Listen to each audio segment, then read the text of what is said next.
हरे कृष्णा, राधे राधे। सभी भक्तों को सादर प्रणाम। भक्तों, आप नियमित हमारे चैनल पर प्रातः 6 बजे भादव मास महात्म्य की कथाएं श्रवण करते हैं। साथ ही प्रातः 6:30 बजे श्रीमद् भागवत पुराण की कथाएं भी श्रवण करते हैं। सभी वारों की कथाएं, तिथि ज्ञान इत्यादि की जानकारी भी आपको हमारे चैनल के माध्यम से दी जाती है। भक्तों, यदि अभी तक आपने चैनल को सब्सक्राइब नहीं किया है तो अवश्य ही कर लें। साथ ही बेल आइकन भी प्रेस कर लें, जिससे आने वाले हर नए वीडियो का नोटिफिकेशन आपको समय पर मिल सके। भाद्रपद मास महात्म्य के कल के अध्याय में श्री सूर्यदेव की स्तुति तथा उनके अष्टोत्तर सतनामों का वर्णन की कथा का रसपान किया था। भक्तों, भाद्रपद मास महात्म्य के आज के इस अध्याय में पार्वती देवी की तपस्या, वरदान प्राप्ति तथा उनके द्वारा ग्राह के मुख से ब्राह्मण बालक का उद्धार की कथा का रसपान करेंगे। तो चलिए भक्तों, वीडियो शुरू करते हैं। मुनियों ने पूछा, प्रभु, दक्ष कन्या सती ने क्रोधवश पूर्व शरीर का परित्याग करके फिर गिरिराज हिमालय के घर में कैसे जन्म लिया? महादेव जी के साथ उनका संयोग कैसे हुआ तथा उस दंपत्ति में वार्तालाप किस प्रकार हुआ? ब्रह्मा जी बोले, मुनिवरों, पार्वती और महादेव जी की पवित्र कथा पापों का नाश करने वाली और संपूर्ण कामनाओं को देने वाली है। उसे कहता हूँ, सुनो। एक समय की बात है, महर्षि कश्यप हिमवान के घर पर पधारे। उस समय हिमवान ने पूछा, मुने, किस उपाय से मुझे अच्छे लोग प्राप्त होंगे, मेरी अधिक प्रसिद्धि होगी और सत्पुरुषों में मैं पूजनीय समझा जाऊंगा? कश्यप ने कहा, महाबाहु, उत्तम संतान होने से यह सब कुछ प्राप्त हो जाता है। ब्रह्मा और ऋषियों सहित मेरी प्रसिद्धि तो केवल संतान के ही कारण है। अतः गिरिराज, तुम घोर तपस्या करके गुणवान संतान, श्रेष्ठ कन्या उत्पन्न करो। ब्रह्मा जी कहते हैं, कश्यप जी के यो कहने पर गिरिराज हिमालय ने नियम में स्थित होकर ऐसी तपस्या की जिसकी कहीं तुलना नहीं है। उस तपस्या से मुझे बड़ा संतोष हुआ। तब मैंने उनके पास जाकर, उत्तम व्रत के पालन करने वाले गिरिराज, अब मैं तुम्हारी इस तपस्या से संतुष्ट हूँ, तुम इच्छा अनुसार वर मांगो। हिमालय ने कहा, भगवान, मैं सब गुणों से सुशोभित संतान चाहता हूँ। यदि आप मुझ पर संतुष्ट हैं तो ऐसा ही वर दीजिए। गिरिराज की यह बात सुनकर मैंने उन्हें मनवांछित वर देते हुए कहा, शैलेंद्र, इस तपस्या के प्रभाव से तुम्हारी कन्या उत्पन्न होगी, जिससे तुम सर्वत्र उत्तम कीर्ति प्राप्त करोगे। तुम्हारे यहाँ कोटि कोटि तीर्थ वास करेंगे। तुम संपूर्ण देवताओं से पूजित होगे तथा अपने पुण्य से देवताओं को भी पावन बनाओगे। तदंतर गिरिराज ने समयानुसार अपनी पत्नी मैना के गर्भ से अपर्णा नामक की एक कन्या उत्पन्न की। अपर्णा बहुत समय तक निराहार रही। उसे उपवास से रोकते हुए माता ने कहा, बेटी उमा, ऐसा मत करो। उस समय वे मातृ स्नेह से दुखित हो रही थी। माता के यो कहने पर कठिन तपस्या करने वाली पार्वती देवी उमा नाम से ही संसार में प्रसिद्ध हुई। पार्वती की तपस्या से तीनों लोग संतप्त हो उठे। तब मैंने उससे कहा, देवी, क्यों इस कठोर तपस्या से संपूर्ण लोगों को संताप दे रही हो? कल्याणी, तुम्ही ने संपूर्ण जगत की सृष्टि की है, स्वयं ही इसे रचकर अब इसका विनाश ना करो। जगमाता, तुम अपने तेज से संपूर्ण लोगों को धारण करती हो, फिर कौन सी ऐसी वस्तु है जो तुम इस समय तपस्या द्वारा प्राप्त करना चाहती हो, वह हमें बतलाओ। देवी ने कहा, पितामह, मैं जिसके लिए यह तपस्या करती हूँ आप उन्हें भली भांति जानते हैं, फिर मुझसे क्यों पूछते हैं? तब पार्वती ने कहा, सुबह, तुम जिनके लिए तप कर रही हो वे स्वयं ही तुम्हारा वरण करेंगे। भगवान शंकर ही सर्वश्रेष्ठ पति हैं। वे संपूर्ण लोकेश्वरों के भी ईश्वर, हम सदा ही उनके अधीन रहने वाले किंकर हैं। देवी, वे देवताओं के भी देवता, परमेश्वर और स्वयंभू हैं। उनका स्वरूप बहुत ही उदार है। उनकी समानता करने वाला कहीं कोई भी नहीं है। तत्पश्चात देवताओं ने आकर परम सुंदरी पार्वती से कहा, देवी, भगवान शंकर थोड़े ही दिनों में आपके स्वामी होंगे।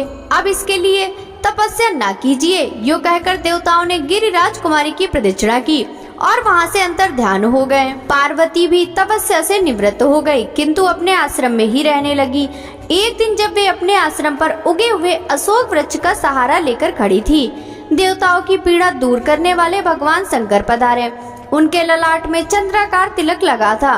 वे बाह के बराबर नाटा एवं विकृत रूप धारण करके आए थे। उनकी नाक कटी हुई थी। कुबड़ निकला हुआ था और केसों का अंतिम भाग पीला पड़ गया था। उनके मुख की आकृति भी बिगड़ी हुई थी। उन्होंने पार्वती से कहा, देवी मैं तुम्हारा वरण करता हूँ। उमा योग सिद्ध हो गई थी। आंतरिक भाव की शुद्धि से उनका अंतःकरण शुद्ध हो गया था। वे समझ गई थी कि भगवान शंकर साक्षात पधारे हैं। तब उनकी कृपा प्राप्त करने की इच्छा से पार्वती ने अर्घ्यपाद और मधुपर्घ के द्वारा उनका पूजन करके कहा, भगवान मैं स्वतंत्र नहीं हूँ, घर में मेरे पिता मालिक हैं, वे ही मुझे देने में समर्थ हैं, मैं तो उनकी कन्या हूँ। यह सुनकर देवादिदेव भगवान शंकर ने उस विकृत रूप में ही गिरिराज हिमालय के पास जाकर कहा, शैलेंद्र मुझे अपनी कन्या दीजिए। उस विकृत वेश में अविनाशी रुद्र को ही आया जान गिरिराज को साप से भय हुआ।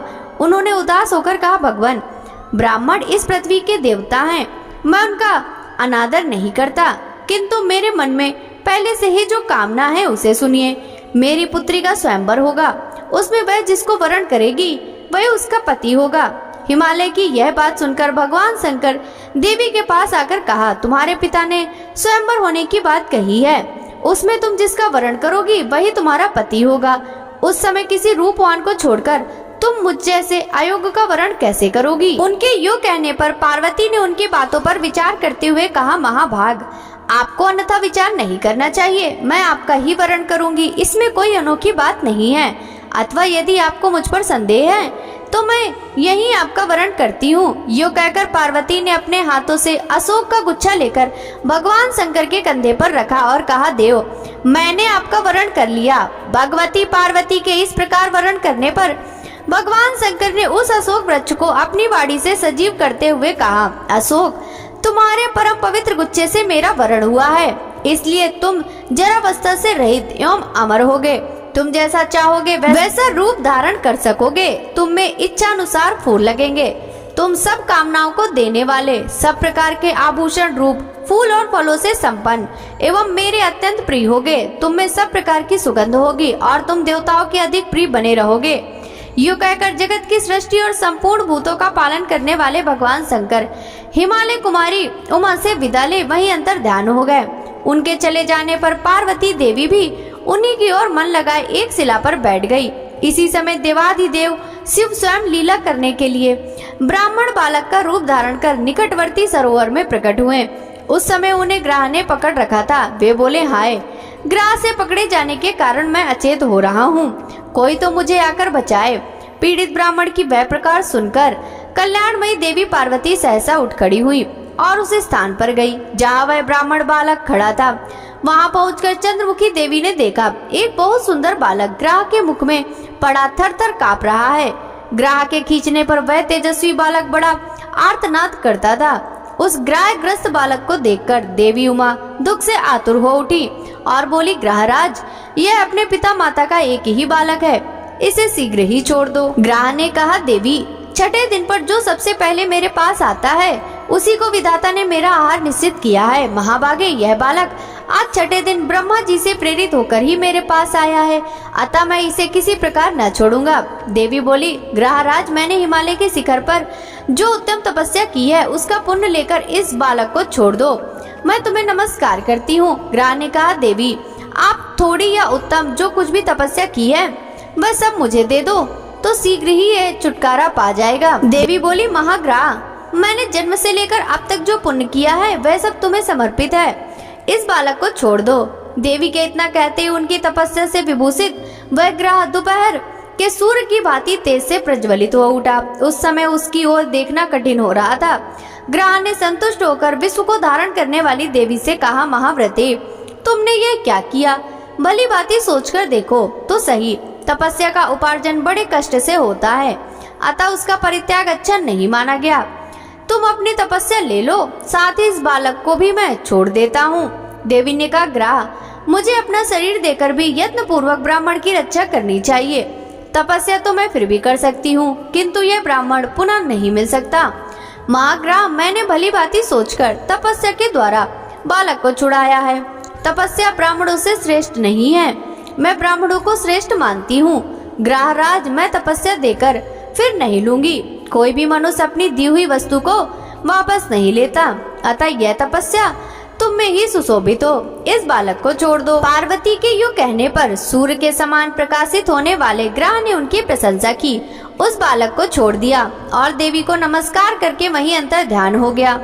अपनी तपस्या की हानि समझकर पार्वती ने पुनः नियम पूर्वक तप का आरंभ किया। उन्हें पुनः तपस्या करने के लिए उत्सुक जान साक्षात भगवान शंकर ने प्रकट होकर कहा, देवी अब तपस्या ना करो, तुमने अपना तप मुझे ही समर्पित किया है, अतः वही सहस्त्र गुना होकर तुम्हारे लिए अच्छे हो जाएगा।